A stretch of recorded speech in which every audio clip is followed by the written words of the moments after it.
Relationship లో ఉన్నప్పుడు ఒకరితోనే ఉండాలి. ఈ బాయ్ బస్తి ఎంతమందితోనే బెస్ట్ ఫ్రెండ్ గా ఉండొచ్చు కదా. ఉన్నోడికి బాధగా ఉంటుంది, లేనిలోడికి ఉందాం అనిపిస్తుంది. సో బేసిక్ గా ఫర్ మీ ఇట్స్ లైక్ మింగం మెతుకోలేదు, మీసాలకి సంపంగా ఉన్నట్టు. ఐ ఫీల్ ఒక రిలేషన్షిప్ అంటే గివ్ అండ్ టేక్ ఉంటుంది. It need not always be 50-50 ఉండక్కర్లా. ఐ విల్ డూ 70-30, ఈవెన్ 90-10, 99-1 కూడా వెళ్తా నేను.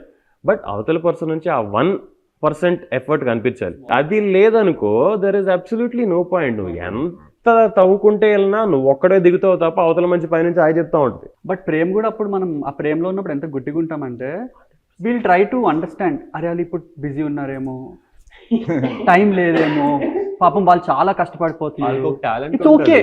నార్మల్ గా వాళ్ళ సైడ్ ఏమైనా తప్పు ఉన్నా మనం ఇట్లా పాయింట్అవుట్ చేస్తే తిప్పి తిప్పి తిప్పి మనకెందుకు వచ్చి ఒక పాయింట్ లో షిట్ నాది తప్ప నాదే తప్ప అనిపిస్తుంది.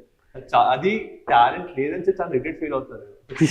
ఆ టాలెంట్ మనకి ఎందుకు లేదు, మన ఏదో తిప్పి తిప్పాలి కింద పెట్టలేం, ప్రతిసారి మన కిందనే ఎందుకు వస్తుంది.